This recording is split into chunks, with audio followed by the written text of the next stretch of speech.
اعوذ باللہ من الشیطان الرجیم بسم اللہ الرحمن الرحیم الحمد للہ الذی نور قلوب العارفین بنور معرفتہ واثبت فؤاد انبیائہ واولیائہ بقصص الانبیاء والمرسلین واکمل ایمان المسلمین والمؤمنین بولایت علی امیر المؤمنین علیہ السلام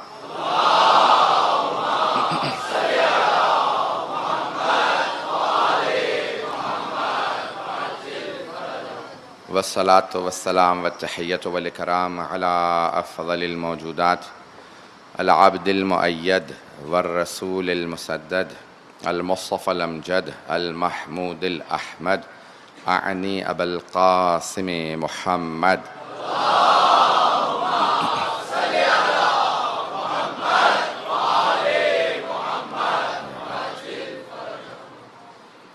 وعلى روحه ونفسه وسحره ووسیه سید الاتقیاء والاصفیاء مولا الموالی امام المتقین علی بن ابی طالب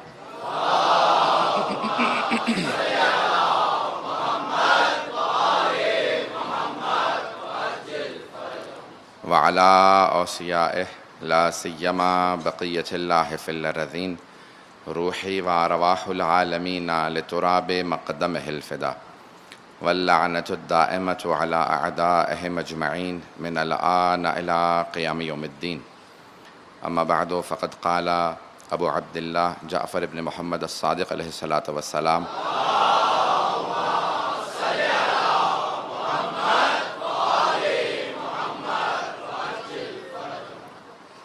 اعرفوا العقل وجنده والجهل وجنده تهتدوا صلوات على محمد وعلى محمد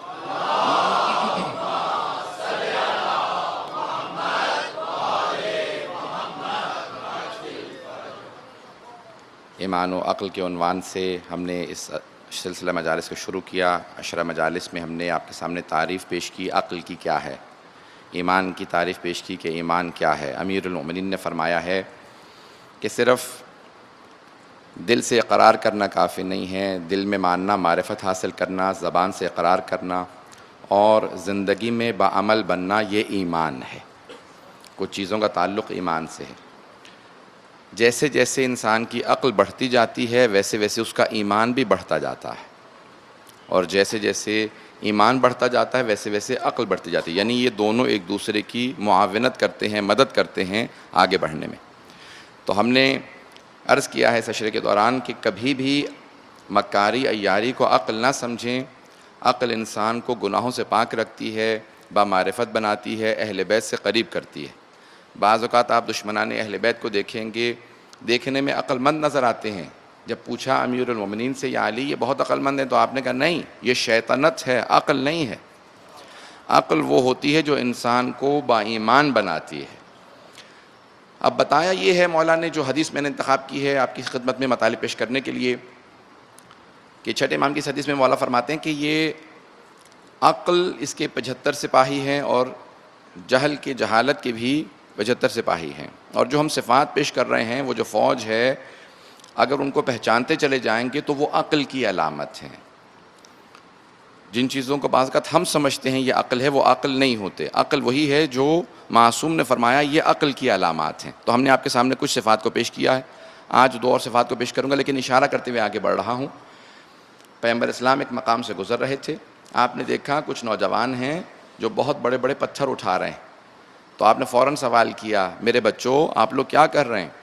کہا یا رسول اللہ ہم جاننا چاہتے ہیں ہم میں سب سے زیادہ طاقتور کون ہے۔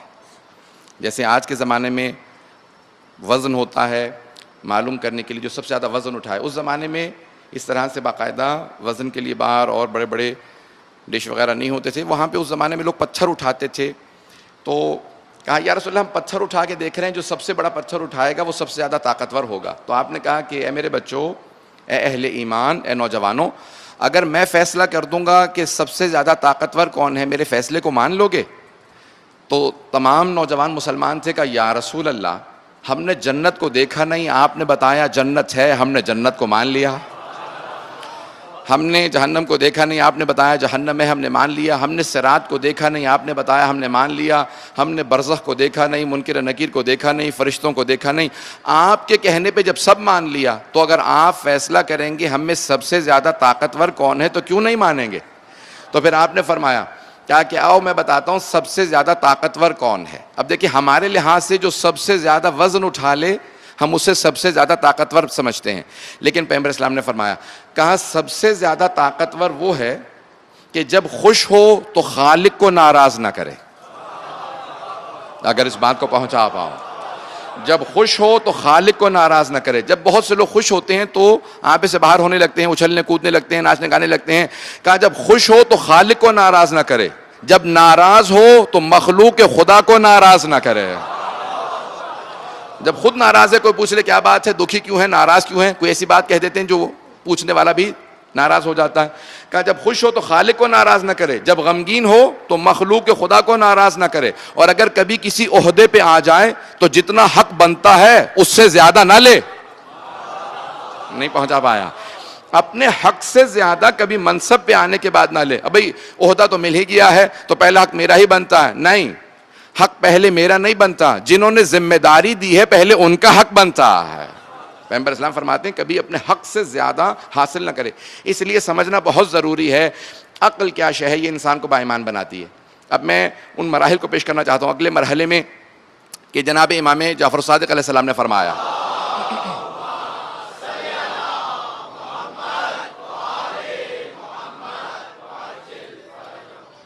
وَالرَّأْفَةُ وَضِدَّهَا الْقَسْوَةُ. امام فرماتے ہیں عقل کی جو فوج ہے، لشکر ہے، ان لشکریوں میں سے جو انسان با ایمان بننا چاہتا ہے، عقل و ایمان ذہن میں رکھے کہ با ایمان بننے کے لیے عقل ضروری ہے اور عقل کے لیے انسان کو عقل کے فوجیوں کو ساتھ ملانا ضروری ہے. مولا فرماتے ہیں عقل کے فوجیوں میں سے ایک فوجی کا نام ہے رأفت، جسے بعض اوقات ہم اردو میں کہتے ہیں شفقت، دل کا نرم ہونا. اور اس کی جو ضد ہے جہالت کی فوج ہے وہ ہے قساوت یا قسوت، یعنی دل کا سخت ہونا. مجھے نہیں معلوم زیادہ اس کی ترجمے کی ضرورت ہے یا میں مثالیں پیش کروں آپ کے سامنے. مولا فرماتے ہیں کہ عقل کی علامت یہ ہے دل انسان کا نرم ہوگا، رقیق القلب ہوگا، رؤوف ہوگا. اللہ کے ناموں میں سے ایک نام ہے رؤوف، اور اس نے وہی اپنا نام اپنے حبیب کے لیے بھی استعمال کیا ہے. سورہ توبہ میں اٹھا کے دیکھیں گے بالمؤمنین رؤوف الرحیم. اللہ کہتا ہے میں نے اپنے حبیب کو تمہارے درمیان میں بھیجا ہے جو مؤمنوں پہ بہت ہی رؤوف و رحیم ہیں. رؤوف یعنی شفقت رکھنے والے. ماں باپ اولاد سے شفقت رکھتے ہیں. پیغمبر اسلام ماں باپ سے بھی زیادہ چاہنے والے ہیں، بہت زیادہ چاہنے والے. شفقت اسے کہتے ہیں رافت. مومن کو بھی رؤوف، لیکن اب اللہ رؤوف ہے، رسول، امام، مومن، لیکن سب کا درجہ ایک جیسا نہیں ہے. اللہ سے کبھی بھی کوئی مقابلہ نہیں کر سکتا. اس کے بعد پھر پیغمبر ہیں، آل محمد ہیں. ہمیں بھی رقیق القلب ہونا چاہیے، نرم دل ہونا چاہیے. جو نرم دل ہوتا ہے اسی کی آنکھ میں مصائب میں آنسو آتے ہیں. مجھے آج اس کو پیش کرنا ہے. عزیزان گرامی، دل کا نرم ہونا مومن کی علامات میں سے. سخت دل مومن نہیں ہوگا. قساوت نفاق کی جہالت کی علامت ہے. پتھر دل ہونا، قرآن کی آیت ہے وَإِنَّ مِنَ الْحِجَارَةِ لَمَا يَتَفَجَّرُ مِنْهُ الْأَنْهَارُ. بے شک کہ بعض اوقات اگر پتھر پہ بھی پانی برستا رہے تو اپنا راستہ بنا لیتا ہے، پتھر کو بھی کاٹ دیتا ہے، پانی وہاں سے بھی چلا جاتا ہے. لیکن اللہ کہتا ہے بعض اتنے سخت دل ہوتے ہیں کہ وہ کسی کے بھی مصائب کو دیکھنے کے بعد، کسی کی مصیبت کو دیکھ کے ان کا دل نرم نہیں ہوتا. کبھی وہ برستے نہیں ہیں، ان کے آنسو برستے نہیں. توجہ ہے لوگوں کی میرے ساتھ؟ تھوڑے سے سخت جملے بھی سنیے گا. ہم صرف مولا کے فضائل کو نہیں، ان کے ارمان کو نہیں، ان کے فرمان کو بھی مانتے ہیں. مومن کا دل نرم ہوتا ہے. پیغمبر اسلام بے انتہا رقیق القلب تھے. آپ نے دیکھا کہ ایک صحابی نے چابک اٹھائی اور ایک جانور کو مارنے لگے، ایک اونٹنی کو چابک مارنے لگے، کیونکہ اونٹنی قابو میں نہیں آ رہی تھی. پیغمبر اسلام کا خبردار، اس اونٹنی کو مت مارنا، یہ میری اونٹنی ہے. کہا یا رسول اللہ جب آپ سوار ہیں تو اچھل کیوں رہی ہے زیادہ؟ کہا یہ بھی جانتی ہے محمد مصطفیٰ سوار ہے. کہ جانور کو بھی احساس ہے، وہ خوشی میں اچھل رہی. کہ میں قابو کرنے کے لیے اسے چابک مارنا چاہتا تھا. کہا نہیں خبردار، کبھی مت مارنا. میں نے اپنے کبھی اونٹنی کو بھی، گھوڑے کو بھی چابک نہیں مارے. یہ پیغمبر اسلام بے انتہا رقیق القلب، رؤوف ہیں. حبیب خدا چاہتے ہیں میرا ماننے والا ہر مومن اس کا دل نرم ہونا چاہیے، کبھی ترس نہ کھائے. ایک یہاں تک کہ ایک صحابی اپنے گھوڑے کو چابک مار رہے تھے، ہاتھ میں چابک تھی جب وہ تازیانہ مارنے لگے تو پیغمبر اسلام کا خبردار چہرے پہ مت مارنا, اگر قابو کرنا بھی چاہتے ہو تو پشت پہ. کہا یا رسول اللہ کیوں چہرے پہ نہ ماروں؟ کہا کہ ہر جانور اپنی زبان سے اللہ کی تسبیح کرتا, تسبیح کرنے والے چہرے پہ خبردار, چابک مت اٹھانا. لیکن کتنے نرم دل ہیں پیغمبر اسلام. میں 2-3 روایات کو پیش کرنا چاہتا ہوں آپ کے سامنے.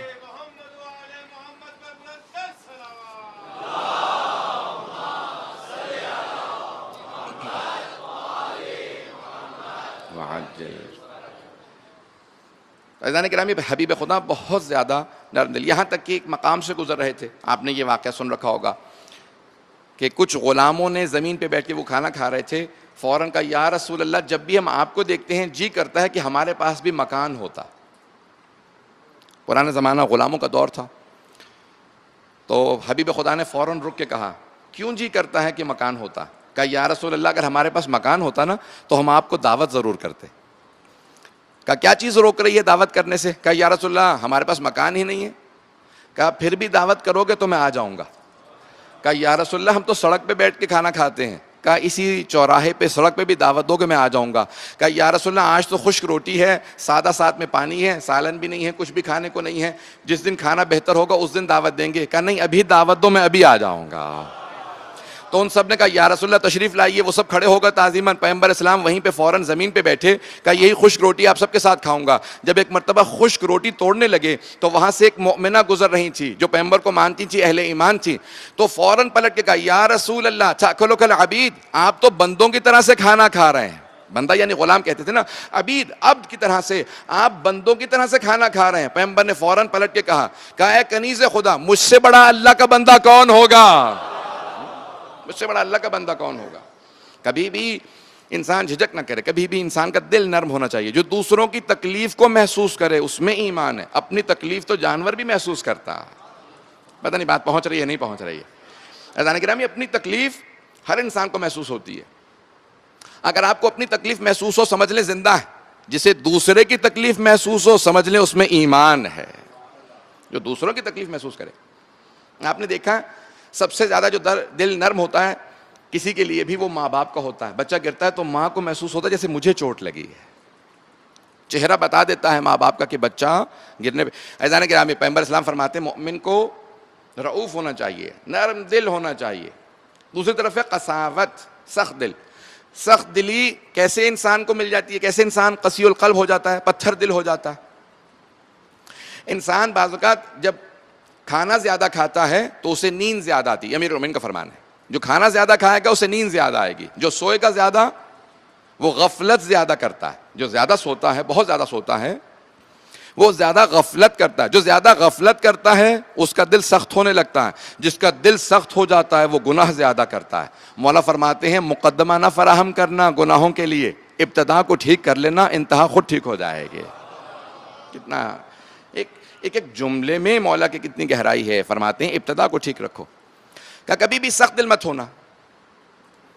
شیطان کو اپنے دل و دماغ میں گھسنے مت دینا. جب گھس جائے گا تو فوراً وہاں پہ بچے دے گا, انڈے دے گا, نسل افزائی کرے گا. ایک تکبر کو جگہ دیں گے, حسد بھی آ جائے گا, لالچ. کیوں جب شیطان اندر چلا گیا اب بہت تیزی سے نسل بڑھاتا چلا جائے گا. مولا کہتے ہیں اندر مت آنے دو تاکہ نسل کی افزائش نہ کر سکے, روک لو.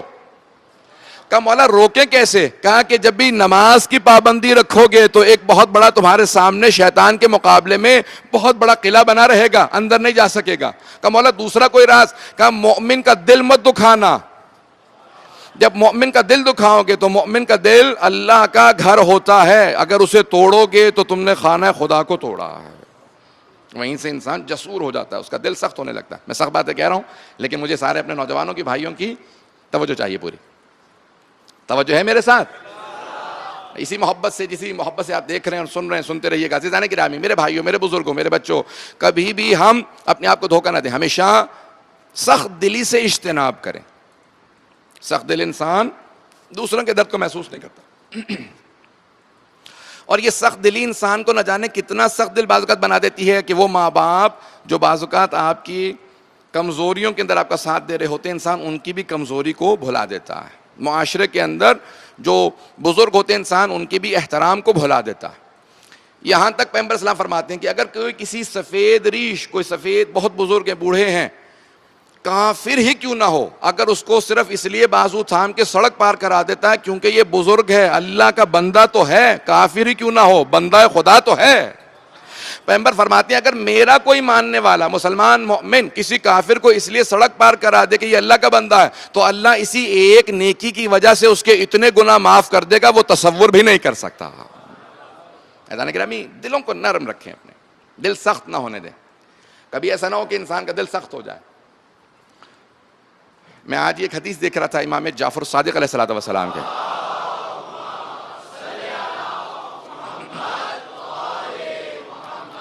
وعجل فرجہ، کہ جس میں آپ فرماتے ہیں، کہا کہ اللہ اگر کسی بندے کا بھلا چاہے، اذا اراد اللہ بعبدہ الخیر، اگر اللہ کسی اپنے بندے کا بھلا چاہے، خیر چاہے، تو اسے حسین ابن علی کے مصائب میں رونا سکھا دیتا۔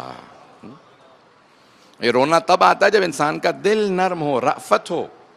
صفت یاد رکھیں گے، مومن کو رؤوف ہونا چاہیے، رأفت یہ مومن کی صفات میں سے۔ میں بھی تھوڑے سے فضائل پیش کروں گا لیکن 10-15 منٹ بعد۔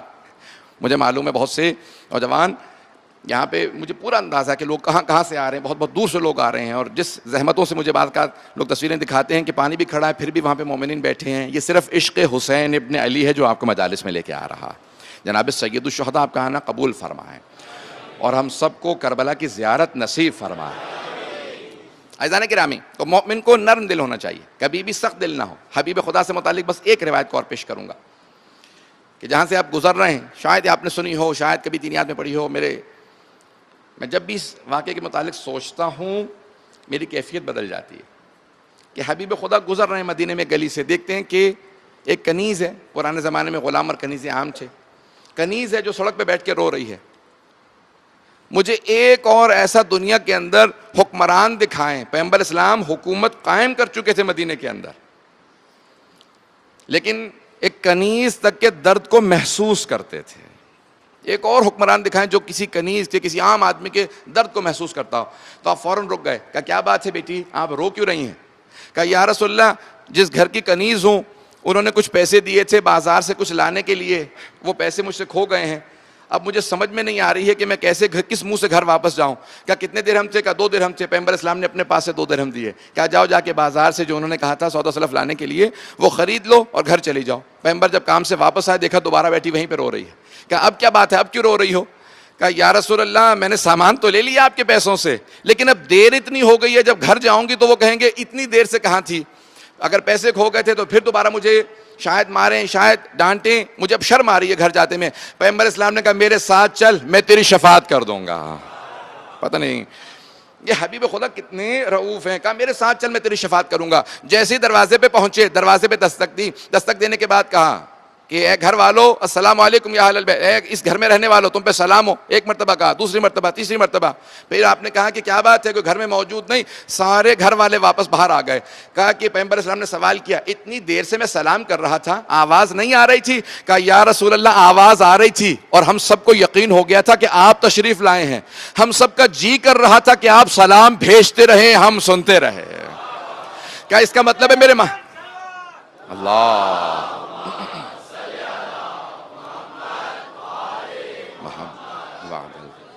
کیا اس کا مطلب ہے میرے ماننے والے ہو؟ کہا جی ہم سب مسلمان ہیں۔ کہا پھر تمہاری کنیز کی شفاعت کرنے کے لیے آیا ہوں، اسے دیر ہو گئی ہے، اس کے عذر کو قبول کر لو، نہ ڈانٹنا نہ مارنا، کچھ نہ کہنا، میں شفاعت کے لیے آیا ہوں۔ ایک مرتبہ اس مالک نے کہا یا رسول اللہ اب آپ شفاعت کے لیے آئے ہیں، ہم نے اس کنیز کو آزاد کر دیا۔ یہ وہ رسول اسلام ہیں کہ جو کسی ایک ادنا سی ایک کنیز کا جو اتنا احترام کریں، اس کا اتنا محبت دیں، اسے کہتے ہیں رؤوف۔ حبیب خدا رأفت کے لیے۔ اب سمجھ میں آیا کہ روز قیامت شفاعت کیوں کریں گے، رؤوف ہیں۔ مومن کی صفات میں سے، اہل ایمان و اہل عقل کی صفات میں سے ہے کہ اس کا دل نرم ہوگا، سخت دل نہیں ہوگا، سخت دلی سے اجتناب کریں۔ دوسری جو صفت ہے میں پیش کرنا چاہتا ہوں کہ مولا فرماتے ہیں وَالرَّحْمَةُ وَضِدَّهُ الْغَضَبُ، مومن کی نشانیوں میں سے ایک نشانی ہے کہ وہ اس میں دوسروں کے لیے رحمت پائی جائے گی۔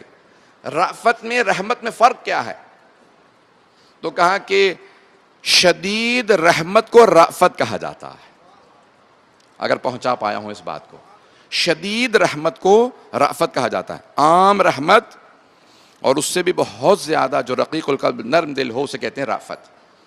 اب مومن کی نشانیوں میں سے ایک نشانی ہے کہ رحمت، اس میں رحمت بھی ہوگی، دوسروں کے اوپر رحم دل ہوگا، ترس کھانے والا ہوگا۔ اور غضب جو ہے وہ جہل کی نشانیوں میں سے ہے، مومن کے اندر غضب پہ وہ کبھی بھی اس کا مغلوب نہیں ہو جائے گا۔ سننا پسند فرمائیں گے میں اگر پیش کروں گا؟ جناب سرور کائنات کے لیے بآواز بلند صلوات پڑھیں گے۔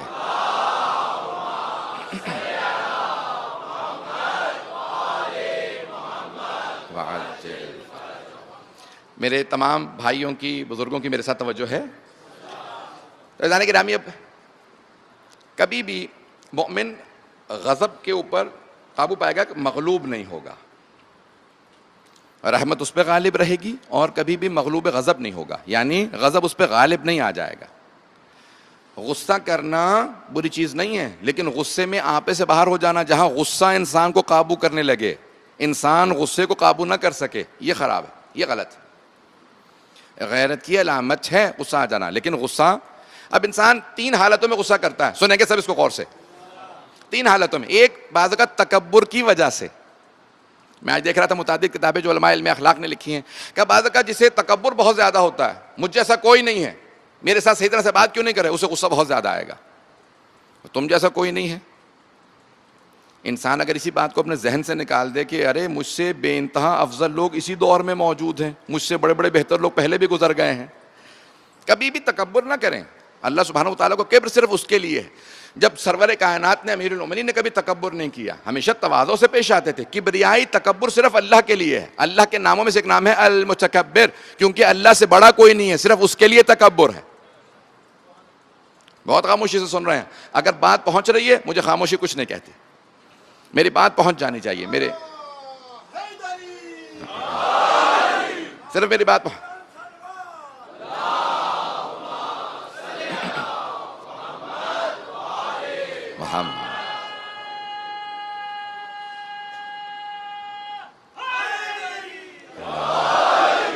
عزیزان گرامی، انسان کو اپنے غیظ و غضب پہ قابو ہونا چاہیے۔ نوجوان بعض اوقات جو ہیں وہ اپنے غصے پہ قابو نہیں پا سکتے، نوجوانوں کو خاص طور سے غصے پہ قابو پانا چاہیے۔ ماں باپ کے سامنے کبھی آنکھیں کھول کے مت دیکھیں، سر جھکا کے بات کریں، چاہے وہی غلط ہوں۔ اکثر نوجوان یہ پوچھ لیتے ہیں لیکن غلطی تو میرے والدین کی تھی۔ بھائی اسی غلطی کے دوران بھی آپ کو اپنے غصے پہ قابو پانے کے لیے کہا گیا ہے۔ غلطی نہ ہو تو اپنے چھوٹے کے سامنے بھی آپ غصے میں بات نہیں کر سکتے۔ پتہ نہیں بات پہنچ رہی ہے نہیں پہنچ رہی؟ جب انسان کی غلطی نہ ہو تو چھوٹے پہ بھی غصہ نہیں کر سکتے۔ غلطی چاہے والدین کی ہو تب بھی ان کے سامنے انسان کو اجازت نہیں ہے کہ وہ والدین کی غلطی تھی اس لیے میں اونچی آواز سے بات کر رہا تھا۔ کس نے حق دیا ہے آپ کو؟ عزیزان گرامی، اس لیے اپنے غصے پہ قابو کرنا سیکھیں، نوجوان خاص طور سے۔ نمبر 1، تکبر کی وجہ سے انسان کو غصہ آتا ہے۔ دوسرے، جب انسان دوسروں کو اپنے سے حقیر سمجھے، تحقیر کرے لوگوں کی، میں تو اتنا بہت بڑا نہیں ہوں لیکن یہ میرے سامنے بہت چھوٹا ہے۔ کیسے فیصلہ کیا آپ نے؟ دلوں کے راز تو اللہ جانتا ہے۔ بعض کا جسے آپ سب سے زیادہ حقیر سمجھ رہے ہوتے ہیں وہی اللہ کا مقرب بندہ ہوتا ہے۔ میں بات کو پہنچا نہیں پا رہا ہوں۔ امام سجاد سے کسی نے کہا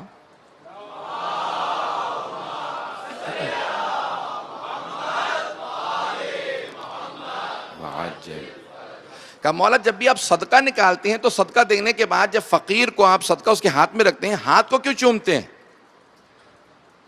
فقیر کو صدقہ دینے کے بعد ہاتھ کو کیوں چومتے ہیں؟ کہ تم نے قرآن نہیں پڑھا؟ قرآن میں لکھا کہ ان اللہ ہوا یقبل الصدقات، اللہ ہی صدقات کو قبول کرنے والا ہے۔ سائل کے ہاتھ کے نیچے اللہ کا ہاتھ ہوتا ہے۔ میں محسوس یہ کرتا ہوں میں نے بھی زیارت کی اس لیے ہاتھ کو چومتا ہوں۔ فقیر کو کبھی حقیر نہ سمجھنا، صدقہ قبول کیا اس لیے تو آپ کا درجہ بڑھا ہے۔ اگر فقیر صدقہ قبول نہ کرتا تو آپ صدقہ دیتے کسے؟ پتہ نہیں بات پہنچ رہی نہیں پہنچ رہی؟ مولا فرماتے ہیں کبھی بھی اپنے آپ کو اس طرح سے، جو ائمہ سے افضل کوئی نہیں ہے جب وہ اتنے تواضع سے فقیر کے ساتھ ایسے پیش آ رہے ہیں۔ اللہ اکبر، میں جب سوچتا ہوں روح کانپ جاتی ہے۔ جو جانتے ہیں تکلف نہیں ہے، جیسے ہم لوگ آپس میں تکلف میں بات کر لیتے ہیں، ائمہ علیہ السلام کے ساتھ تکلف نہیں ہے، وہ بھی جانتے ہیں ہم بھی جانتے ہیں ان سے افضل کوئی نہیں ہے۔ جن سے افضل کوئی نہیں وہ اتنے تواضع سے پیش آئیں، اور جو ہم خود گنہگار ہیں ہمیں تکبر نہیں کرنا چاہیے، کسی کو حقیر نہ سمجھے۔ تو عزیزان گرامی، پہلا تکبر کی وجہ سے غضب آتا ہے، دوسرا انسان دوسروں کو حقیر سمجھے، اور تیسرا جب انسان بعض اوقات دوسروں کا حق مار لے تو انسان کو بعد کا زیادہ غضب ہوتا ہے کہ میں اس کا کس طرح سے حق حاصل کر لوں۔ عزیزان گرامی، آئیں ذرا تاریخ میں غیظ و غضب پہ قابو سکھانے کے لیے ائمہ نے بہت سے مثالیں دی ہیں۔ میں اب ایک جنگ کی طرف اشارہ کروں گا جو آپ نے ہزاروں مرتبہ ایک جملہ سنا ہوگا۔ اب جہاں تک مجمع ہے، جنگ خندق آپ کے سب کے ذہنوں میں ہے۔ جنگ خندق میں حبیب خدا کی مشہور و معروف حدیث ہے جو شیعہ سنی تمام علماء نے اپنی کتابوں میں لکھی ہے کہ جب جناب امیر علیہ السلام جا رہے تھے میدان خندق میں تو سامنے عمرو ابن عبد ود، جس سے متعلق کہا جاتا ہے کہ سب سے جو مولا کی طولانی جنگ ہوئی ہے وہ عمرو ابن عبد ود سے جنگ ہوئی ہے، جو بہت خوخار تھا، بہت بڑا جنگجو تھا۔ تو وہ مقابلے میں آیا اور اس نے آنے کے بعد پیغمبر اسلام کی توہین کی، ایک مرتبہ نیزہ مارا پیغمبر کے خیمے پہ اور کہا کہ میرے مقابلے میں کسی کو بھیجیں۔ تو جناب پیغمبر اسلام نے کہا کون مقابلے میں جائے گا؟ ذہنوں میں ہے سب کے؟ یہ ہماری بہت بڑی میراث ہے، تاریخ کو ہمارا ہر بچہ یاد رکھے، سیکھے ائمہ علیہ السلام نے کتنی قربانیاں پیش کی ہیں۔ تو جناب امیر فوراً کھڑے ہو گئے، کہا یا رسول اللہ مجھے اجازت دیجیے، انا لہو، میں اس کا مقابلہ کروں گا۔ تو آپ نے کہا کہ یا علی آپ تشریف رکھیے۔ دوسری مرتبہ کہا ہے کوئی اس کے مقابلے میں جائے؟ پھر دوبارہ جناب امیر کھڑے ہو گئے، کہا کہ انا لہو یا رسول اللہ، میں اس کے مقابلے میں اس کا جواب دیتا ہوں، اس نے آپ کی شان میں گستاخی کی ہے۔ کسی بھی جنگ میں مولا ہمیشہ سب سے زیادہ دلیر تھے، لیکن جنگ خندق میں مولا کا مزاج بدلا ہوا۔ جب پوچھا مولا کیا بات ہے، اتنا غضب کیوں آ رہا تھا، جلال اتنا زیادہ کیوں تھا؟ کہا کہ اس نے حبیب خدا کی توہین کی تھی۔ جب حبیب خدا کی کوئی توہین کرے تو پھر میں چاہتا تھا کہ اللہ کے دشمن کو، رسول خدا کے دشمن کو ویسا ہی سبق دوں، تو میں نے فوراً اسے جواب دینے کے لیے کہا کہ یا رسول اللہ انا لہو، میں اس کا مقابلہ کروں گا۔ پیغمبر اسلام نے تیسری مرتبہ کہا کوئی اور ہے جو اس کے مقابلے میں جائے؟ تو ایک اور صحابی کھڑے ہوئے کہا یا رسول اللہ، آپ نے فرمایا کہ جاؤ گے؟ کہ نہیں جاؤں گا نہیں، صرف ایک بات کہنا چاہتا ہوں، میں اسے جب میں بھی کافر تھا تب سے جانتا ہوں، یہ بہت دلیر ہے۔ جب ڈاکوؤں نے حملہ کیا تھا تو اس نے اونٹنی کے بچے کو اٹھا کے ڈاکوؤں کو مار مار کے بھگا دیا تھا، یہ بہت دلیر ہے۔ پیغمبر نے کہا بیٹھ جاؤ، کہا یا علی آئیے میرے ساتھ آئیے، میں آپ کو اس کے مقابلے میں بھیجوں گا۔ جس حدیث کو پیش کر رہا ہوں غضب کے لیے پورا مقدمہ بنا رہا ہوں کہ اس ایک حدیث کو سمجھا پاؤں اپنے نوجوانوں کو کہ پیغمبر اسلام نے کہا یا علی میرے ساتھ آئیے۔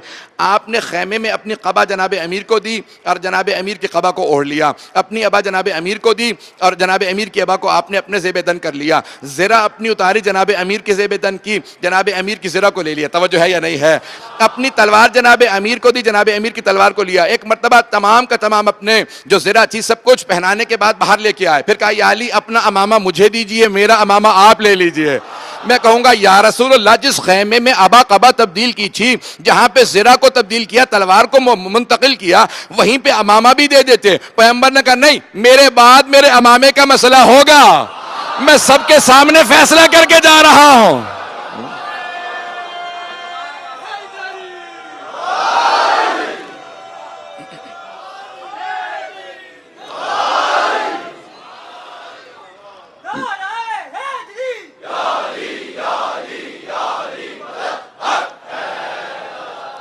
عزیزان گرامی، پوری جنگ سنانے کے لیے مجھے پورا سینہ چاہیے۔ آج مصائب کی اب شبیں شروع ہو رہی ہیں اہل بیت کے، کیونکہ مصائب میں پورا سینہ استعمال نہیں کر سکوں گا، لیکن جملوں کو پیش کروں گا، میرے جملوں کو ضائع نہ ہونے دیجیے گا۔ مجھے پوری جنگ نہیں سنانا، مجھے صرف ایک جملہ، ایک حدیث ہے پیغمبر اسلام کی، اس کے لیے میں پوری تمہید باندھ رہا ہوں۔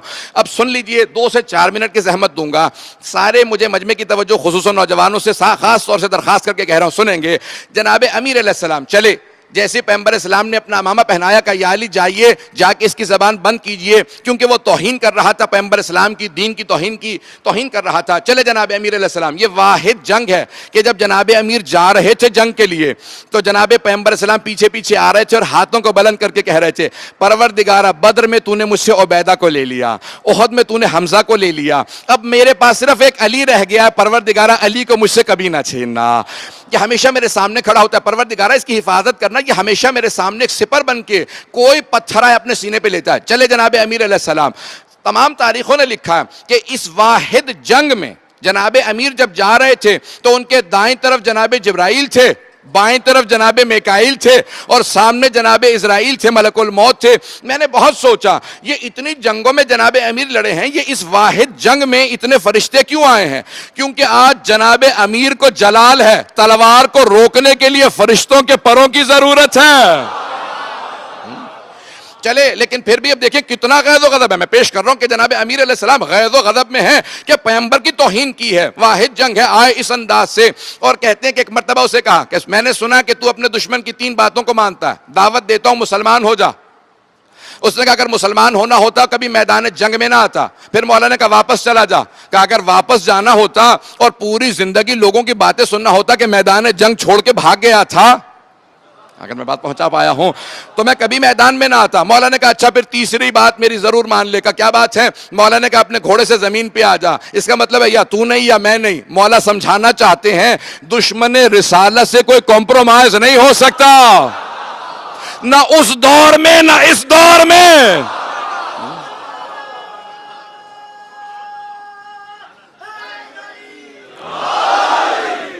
عزیزان گرامی، ایک مرتبہ جنگ شروع ہو گئی، جناب امیر علیہ السلام نے اسے گرا لیا. آپ کے سب کے ذہنوں میں ہے، میں نے وعدہ کیا تھا جنگ نہیں، صرف ایک جملے کے لیے. جناب امیر علیہ السلام نے اسے زمین پہ گرایا، سینے پہ سوار ہو گئے. اس نے جسارت کی، میرے مولا سینے سے اترے اور چہل قدمی کرنے لگے. شیعہ سنی مورخین نے لکھا ہے 70 ضربتیں میرے مولا نے چلائی تھیں میدان خندق میں. پیغمبر کی جس حدیث کے لیے میں نے ساری تمہید باندھی ہے، پیغمبر نے فرمایا ضربت علی من یوم الخندق افضل من عبادت ثقلین.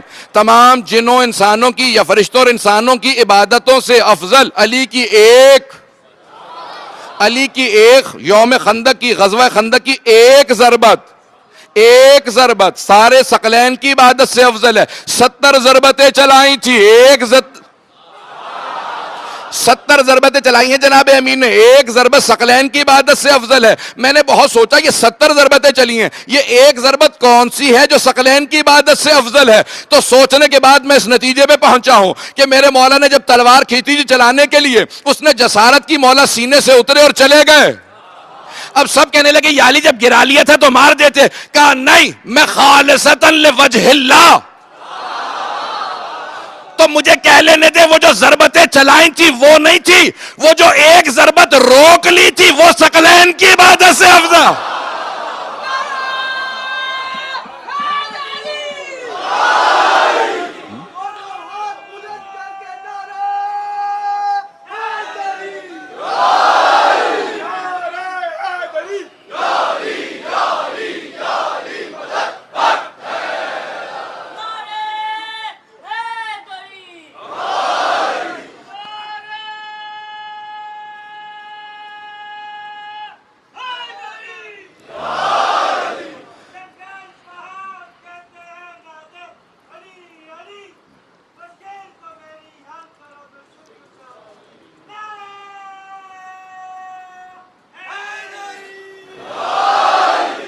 غور فرمایا میرے بھائیوں نے.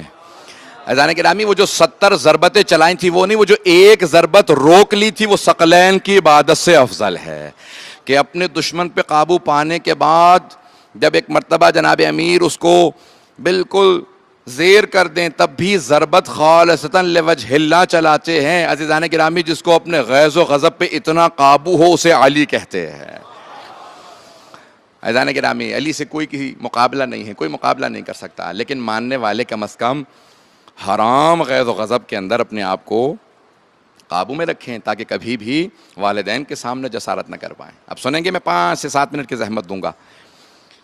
آج سلسلے کی 6ٹھی مجلس ہے نا، تو اس لیے غیظ و غضب پہ قابو اپنے پوری زندگی کے اندر اصول بنا لیں کہ ہم کبھی بھی غضب سے مغلوب نہیں ہوں گے. میں ہمیشہ ایک ہی مثال دیتا ہوں.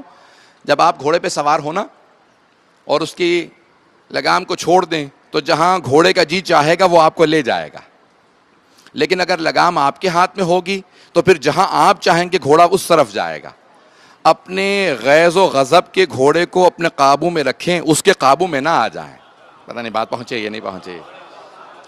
کبھی بھی اپنے آپ کو مغلوب نہ ہونے دیں، جہاں جی چاہے وہ آپ کو غصے کے اندر لے جائے. نہیں، اپنے غصے کو ہمیشہ اپنے قابو میں رکھیں. عزیزان گرامی، انسان کئی مرتبہ ایسے گناہوں میں مبتلا ہو جاتا ہے جس کا انسان مبتلا نہیں ہونا چاہتا. ایک حدیث کو پیش کروں گا اور اس حدیث کے بعد پھر آج چند جملے فضائل جناب زینب کبریٰ، کیونکہ آج ان کو پرسہ دینا ان کے بیٹوں کا. ایک حدیث کو سن لیجئے. جناب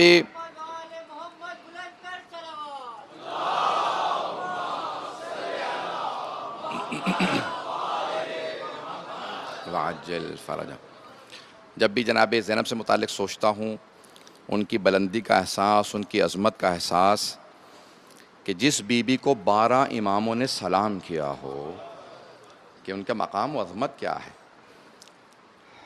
جو حدیث پیش کرنا چاہ رہا ہوں، ابھی میں مصائب پہ نہیں آیا، میری سب کی توجہ، میں جانتا ہوں بہت سے لوگ جناب زینب کا صرف نام سنتے ہیں، ام المصائب ہے نا، اس لیے آنکھوں میں آنسو آ جاتے ہیں۔ سنیں گے اب؟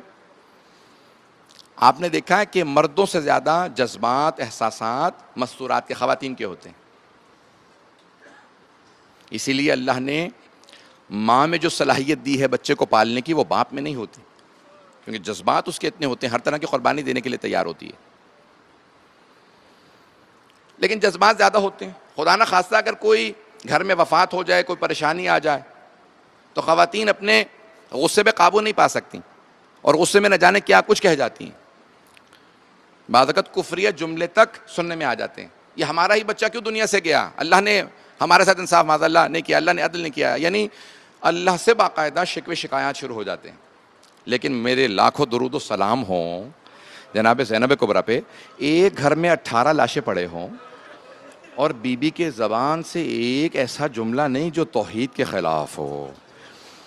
اور کیا کہتی ہیں بی بی؟ پروردگارا میں تیرا کیسے شکر ادا کروں، تو نے ہمارا انتخاب کیا، ساری آزمائشیں ہم نے آج، یہ ہم نے جتنی قربانیاں دی ہیں کائنات میں انبیاء نے اتنی قربانیاں پیش نہیں کی، پروردگارا ہم نے سوائے تیرے سے رحمت کے، خوبصورتی کے کچھ نہیں دیکھا، وَمَا رَأَيْتُ مِنْهُ إِلَّا جَمِيلًا، میں نے خدا سے سوائے خوبصورتی کچھ نہیں دیکھا۔ شکوہ شکایت نہیں ہے جناب زینب سلام علیہ کی۔ میں پیش کرنا چاہ رہا ہوں بی بی کی عظمت سے متعلق 2 جملے، اس حدیث کو پیش کرنا چاہتا ہوں۔ میں جتنا سوچتا ہوں جناب سید سجاد کا یہ ایک جملہ، ائمہ علیہ السلام کی یہ بی بی کی تعریف میں جملے، ہر امام نے جناب زینب کو سلام کیا، صاحب الزمان تک نے، ہر امام نے۔ کیوں؟ کہ بی بی نے جتنی بڑی قربانیاں پیش کی ہیں، انبیاء علیہ السلام بھی بی بی کو سلام کرتے ہیں۔ میں مبالغہ نہیں کر رہا ہوں، آپ یہ سمجھیں کہ شاید زیادہ عقیدت ہوگی تو اس کے اندر شاید جملے بڑھا کے پیش کر رہا ہوں، نہیں، میں ایک جملہ پیش کرنا چاہتا ہوں۔ انبیاء علیہ السلام بھی درباروں میں گئے ہیں، جناب ابراہیم نمرود کے مقابلے میں گئے، جناب موسیٰ علیہ السلام، جناب ابراہیم علیہ السلام کے بعد جناب موسیٰ علیہ السلام فرعون کے دربار میں گئے ہیں، جناب یحییٰ علیہ السلام بادشاہوں کے دربار میں، جناب عیسیٰ علیہ السلام، کتنے انبیاء درباروں میں گئے ہیں، لیکن جناب زینب کبریٰ کا دربار میں جانا بالکل مختلف ہے۔ میں بھی مصائب پہ نہیں آیا، ایک اور جملے کی زحمت دوں گا، اب سنیے گا، یہ جملے آج کی اس مجلس کے ماحصل ہیں۔ جناب موسیٰ کو جب اللہ نے حکم دیا کہ موسیٰ اذهب الى فرعون انه طغى، جاؤ فرعون کو تبلیغ کرو، وہ طغیان گر ہو گیا ہے، باغی ہو گیا ہے، خدائی کا دعویٰ کرنے لگا، جناب موسیٰ نے کہا پروردگارا میں اسی دربار میں پلا بڑا ہوں، میں جانتا ہوں وہ بہت ظالم ہے، وہ بہت بے انتہا جابر ہے، ظالم ہے، اگر میں جا کے اس کے مقابلے پہ جاؤں گا تو وہ مجھے قتل کروانے کے فوراً حکم دے دے گا، صادر کر دے گا، جادوگر اس کے دربار میں ہے، فوج لشکر بہت بڑا ہے اس کا، پروردگارہ کوئی علامت تو دے میں اس کے مقابلے میں جا سکوں۔ اللہ نے کہا موسیٰ کتنے ہاتھ ہیں؟ کہا 2، کہا دونوں میں ایک ایک معجزہ دے دیتا ہوں، ایک ہاتھ میں ید بیضا، جب بھی سینے میں ڈالیں گے، اپنی جیب میں ڈالیں گے، باہر نکالیں گے، اس میں نور نکلے گا، دوسرے ہاتھ میں عصا، جب بھی زمین پہ پھینکیں گے اژدہا میں تبدیل ہو جائے گا۔ جناب موسیٰ کے 2 ہاتھ، دونوں میں ایک ایک معجزہ، جناب زینب کے 2 ہاتھ، دونوں پسے گردن بندھے ہیں، دونوں ہاتھ پسے گردن، لیکن بی بی یہ نہیں کہتی پروردگارہ کیسے اس کا مقابلہ کریں گے، کیسے یزید کے مقابلے میں جاؤں گے، لیکن جناب موسیٰ کہتے ہیں پروردگارہ پھر بھی میرے بھائی ہارون کو میرے ساتھ بھیج دے، میرا بھائی ہارون میں اشدد بہ ازری، میری کمر مضبوط ہو جائے گی، مجھے تنہائی محسوس نہیں ہوگی۔ جناب زینب پہ دربار یزید میں جانا واجب نہیں تھا، یہاں تک خدا کی قسم ذمہ داری سے پیش کر رہا ہوں، بعض لوگ کہتے ہیں کہ مولانا یہ آپ نے روایت پڑھی ہم نے نہیں سنی، ذمہ داری سے پیش کر رہا ہوں، کتنے مقاتل میں موجود ہے کہ یہاں تک ایک ایسا وقت آیا کہ جب بی بی شام پہنچی، بازار کو وہ سجا رہے تھے اور یزید نے حکم دیا کہ پتھر مارو، تو جب پتھر آتے دیکھے جناب زینب نے کہا میں دربار میں نہیں جاؤں گی، جناب امام سجاد نے کہا پھوپھی اماں اگر آپ انکار کر دیں گی کوئی آپ کو مجبور نہیں کر سکتا، لیکن میں ایک مرتبہ کہوں گا انکار سے پہلے میرے بابا کے سر کو دیکھ لی جائے گا۔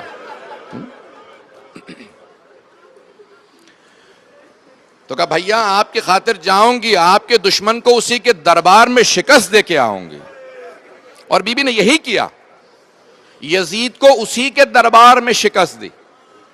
میں مصائب پہ نہیں آیا ہوں ابھی بھی، لیکن آنکھوں میں ہر آنکھ میں آنسو. میں بھی آگے مصائب پڑھوں گا. عزیزان گرامی، اس کے دربار میں، یزید کے دربار میں اسے شکست دی. کیسے؟ میں بھی جملے پیش کرنا چاہتا ہوں، 2 جملے فضائل کے سن لیجئے. تو اب جناب موسیٰ جا رہے ہیں، 2 معجزات ہیں، بی بی کے دونوں ہاتھ بندھے، لیکن بی بی علی کی بیٹی ہیں، جناب سیدہ کی دختر ہیں، نواسی ہیں رسول اسلام کی.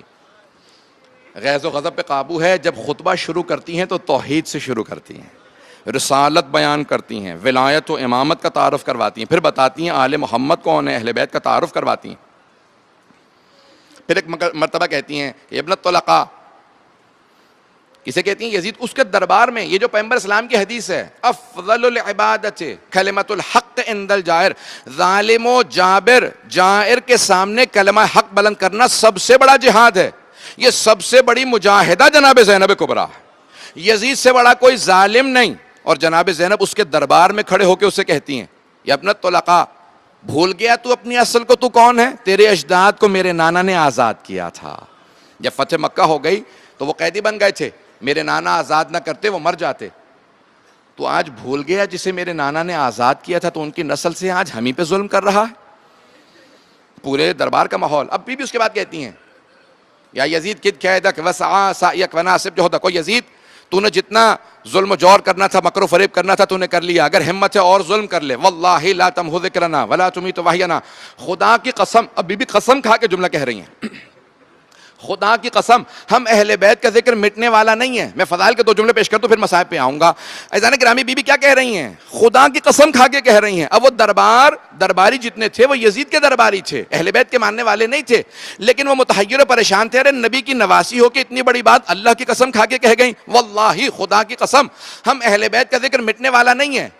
اب وہ سمجھ نہیں رہے تھے. وہ کہتے تھے ارے مٹ تو گئے، کربلا میں سب مارے گئے، اس کے بیٹے مارے گئے، بھائی مارے گئے، سارا خاندان مارا گیا، یہ خود قیدی ہیں، سر کے بال سفید ہو گئے، کمر ٹوٹ گئی، اس بی بی کی ہاتھ رسیوں میں ہیں، ختم تو ہو گئے. وہ سمجھ نہیں سکتے تھے کہ 1400 سال بعد کیا ہوگا. وہی دمشق شہر ہوگا، کہیں نہیں لکھا ہوگا یہاں یزید کی قبر، ہر مقام پہ ہوگا welcome to the city of Sayyida Zainab. Zainab Kubra کے شہر میں خوش آمدید، ہر جگہ لکھا ہوگا اس طرف حرم ہے، اس طرف حرم ہے، ہر جگہ حرم کی نشانیاں. یزید کی قبر کا نشان مٹ چکا ہوگا، اس کا تاج گر چکا ہوگا، سکہ مٹ چکا ہوگا، نام ہوگا تو علی کی بیٹی کا نام ہر جگہ بلند ہوگا. کوئی تصور نہیں کر سکتا تھا. ہماری لاکھوں روح قربان اس بی بی کی عظمتوں پہ. اب میں دیکھ رہا ہوں ہر آنکھ میں آنسو. بی بی کے القاب میں لقب ہے ام المصائب.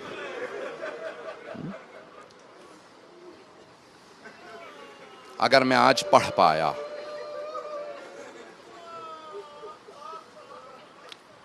آج میں صرف ایک درخواست کروں گا، کوئی بھی آدمی رونے میں بخل نہ کرے.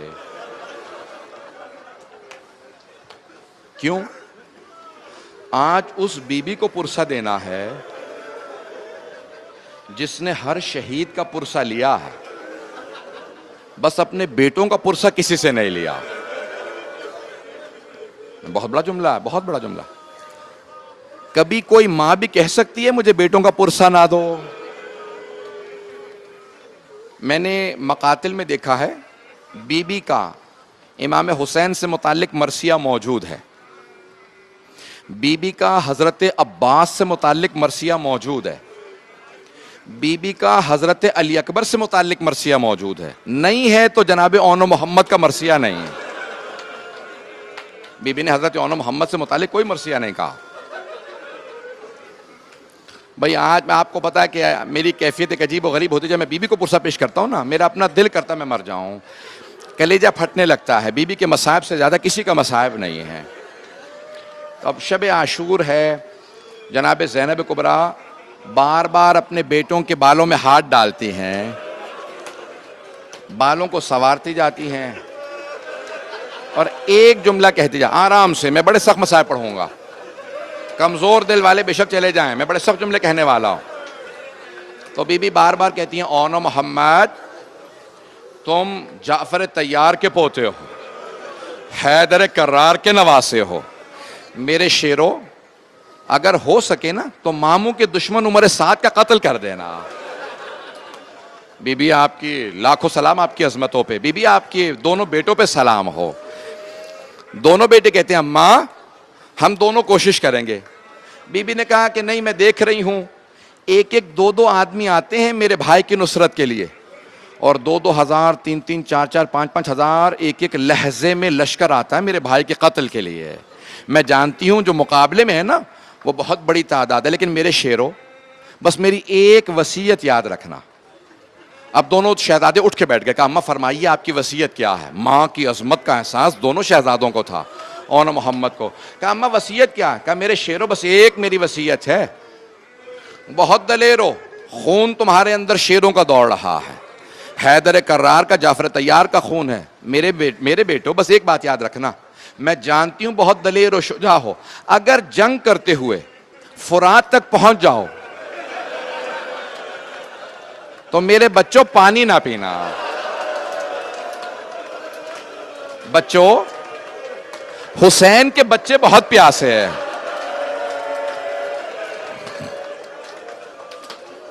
اے میرے شیرو سکینہ بہت پیاسی ہے، علی اصغر بڑا پیاسا، جانا جنگ کرتے ہوئے لیکن پانی نہ پینا. کہا اماں آپ کی وصیت یاد رہے گی. بس بھی عاشورے کا دن نکلا. جناب زینب کبریٰ نے کہا عباس ذرا حسین سے کہو میرے حق کا واسطہ میرے بچوں کو اجازت دیں. آئے جناب عباس کا آقا بی بی فرما رہی ہیں اونو محمد کو اجازت دے دیں. ایک مرتبہ جناب سید الشہداء خود خیمے میں آئے جناب زینب کے پاس. کہا کہ زینب کہیں ایسا نہ ہو کہ عبداللہ ابن جعفر طیار راضی نہ ہو، دو ہی تو بیٹے ہیں، کہیں ایسا نہ ہو وہ راضی نہ ہو. کہا کہ نہیں حسین، عبداللہ نے خود مجھ سے کہا تھا زینب اگر جنگ کی نوبت آئی تو ہمارے بیٹوں کو پہلے بھیجنا، علی اکبر پہلے نہ جائیں، ہمارے بیٹے پہلے جائیں. کہا کہ اے حسین میرے دونوں بیٹوں کو اجازت دیجیے. بس بھی ایک مرتبہ دونوں شہزادے تیار ہوئے. ایک اون محمد ایک بیٹے کو سہارا دیا جناب سید الشہداء نے، بازو تھاما سوار کرایا، اور دوسرے کو جناب عباس نے سوار کرایا. جب دونوں سوار ہو گئے نا تو دونوں ایک میمنے پہ حملہ کیا، ایک نے دوسرے نے میسرے پہ حملہ کیا، پھر قلب لشکر پہ آئے. جب عمر سعد نے دیکھا نا کہ قریب سے حملہ کر رہے ہیں تو اس نے آواز دی ساری فوج مل کے حملہ کرے، یہ علی کے نواسے ہیں. لوگ قریب سے وار کرنے لگے. ایک کے سر میں ضربت لگی، دوسرے کے سر میں گرز لگا، دونوں زمین پہ آئے. جب زمین پہ آئے نا تو دونوں نے آواز، میں نے بھی مصائب پڑھنا ہے، میں بھی مصائب پڑھوں گا. ابھی میں نے مصائب نہیں پڑھا، میں ہاتھ جوڑ کے کہہ رہا ہوں، ابھی رک جائیں گے. بھائی ایک مرتبہ جب دونوں زمین پہ آئے نا تو دونوں نے مل کے آواز دی مامو جان ہماری مدد کو آئی ہے، مامو جان ہماری مدد کو آئی ہے. جناب سید الشہداء نے تیزی سے اپنے ذوالجناح کو دوڑایا.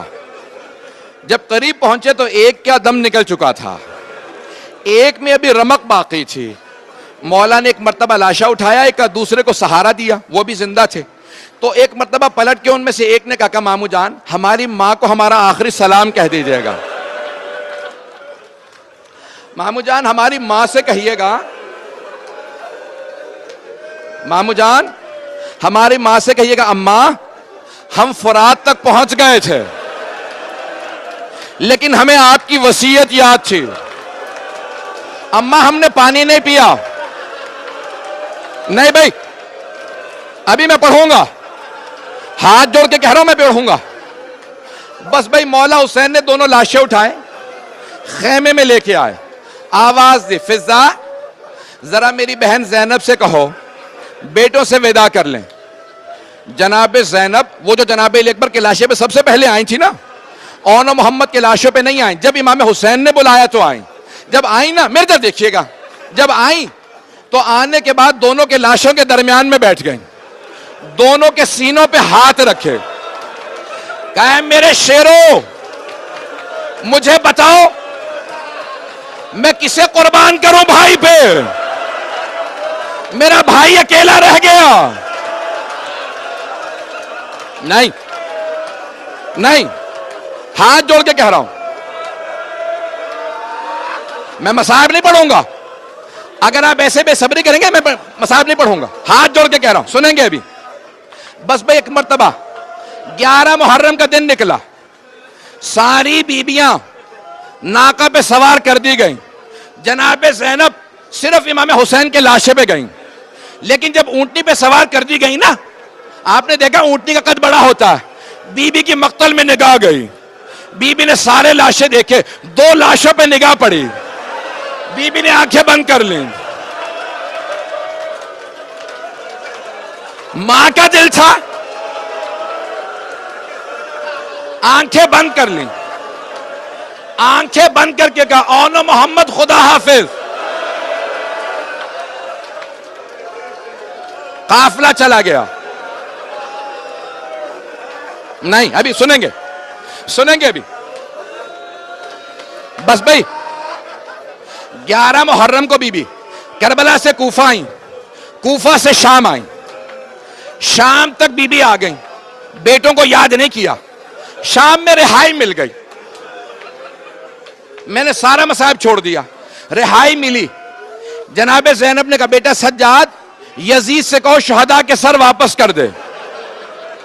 شہداء کے سر واپس آنے لگے. اب میں تفصیل میں نہیں جا رہا. شہداء کے سر واپس آنے لگے. پہلا جو سر آیا نا بڑا ننھا سا سر تھا. سر آتے گئے، اتنے میں 2 سر اکٹھے آئے. ساری بیبیوں نے جناب زینب کو دیکھا. میرے طرف دیکھیے گا. بی بی نے دونوں سر دیکھے، پھر دوبارہ نگاہیں جھکا لیں. وہ جو سروں کو لے کے آیا تھا نا، سن لیں، وہ جو 2 سر لے کے آیا تھا اس نے سوال کیا ان 2 سروں کی وارثہ کون ہے؟ کوئی بھی نہیں بولتی. پھر دوبارہ اس نے پوچھا مجھے اتنا بتا دو کیا ان 2 سروں کی وارثہ خیموں میں جل کے مر گئی ہے؟ اب جناب فضہ سے رہا نہ گیا. کہا نہیں، یہ 2 سر مجھے دے دو، یہ میری آقا زادی کے بیٹے ہیں. جناب فضہ نے سر لیے. کہا بی بی بیٹوں سے ودا تو کر لیں. جناب زینب نے کہا فضہ میں علی کی بیٹی ہوں، صدقہ دے کے واپس نہیں لیتی.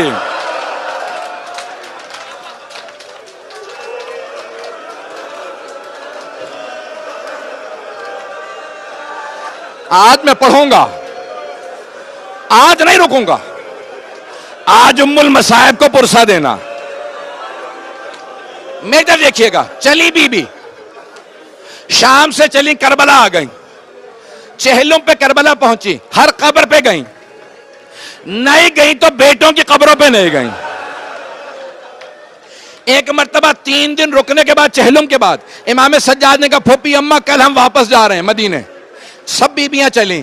جب بی بی چلنے لگی نا، دوبارہ ایک مرتبہ 2 قبروں کو دیکھا. کہ اونو محمد الوداع. میرے شیروں ماں جا رہی ہے. گریہ نہیں کیا، میں نے ختم کر دیا. اب ایک مرتبہ مدینے پہنچی بی بی. پہلے نانا کے روزے پہ گئیں. امام حسین کا ذکر کیا مصائب کا، بیٹوں کا تذکرہ نہیں کیا. پھر ماں کی قبر پہ گئیں، بیٹوں کا تذکرہ نہیں کیا. پھر بھائی کے گھر گئیں، سب سے پرسہ لیا، سب کو پرسہ دیا، بیٹوں کا تذکرہ نہیں کیا. ہاتھ جوڑ کے کہہ رہا ہوں 2 منٹ کے لیے خاموش ہو جائیں. میں جملے پیش کروں، میرا وعدہ آپ سے، گھر بھی جائیں گے تو روتے ہوئے جائیں گے. سنیں گے. ایک مرتبہ جناب عبداللہ ابن جعفر طیار نے بلا بھیجا. کہا سید سجاد اپنی پھوپھی سے کہو گھر واپس آ جائیں. وہ بی بی، وہ ماں جس نے کربلا میں بیٹوں پہ گریہ نہیں کیا، کوفہ میں بیٹوں کو یاد نہیں کیا، شام میں بیٹوں کے سروں کو نہیں لیا، چہلوں پہ کربلا واپس آئیں، بیٹوں کی قبروں پہ نہیں گئیں، نانا کے روزوں پہ بیٹوں کا ذکر نہیں کیا، ماں کی قبر پہ بیٹوں کا شکوہ نہیں کیا. لیکن آخر ماں تھی. جیسے گھر جانے لگی نا، بی بی نے برقع سر پہ رکھا، پاؤں لرزنے لگے، دل پھٹنے لگا. بی بی چلی. جیسے ہی گھر آئیں، میری طرف دیکھیے گا، ہاتھ جوڑ کے مجھے معاف کر دیں، میں پڑھوں گا، میری طرف دیکھیے گا. میں ہاتھ جوڑ کے کہہ رہا ہوں 2 منٹ دے دیں. ایک مرتبہ بی بی گھر پہنچی، جیسے ہی گھر آئی نا صحن میں داخل ہوئی, صحن میں آ کے دیکھا 2 جانمازیں ہیں. بی بی نے جانمازیں اٹھائی, سینے سے لگائی, کہا محمد میرا دل نہ لگتا.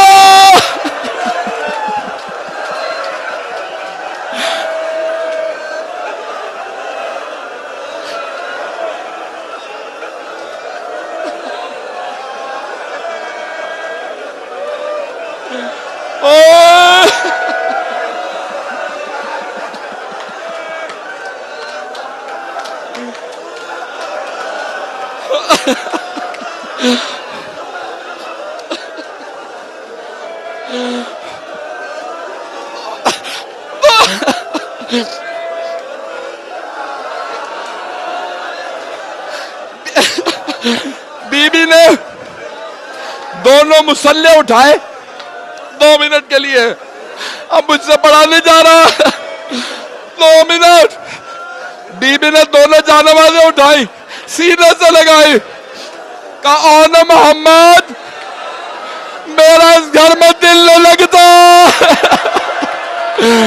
مجھے کوئی لے جاؤ, میں جینا نہیں چاہتی.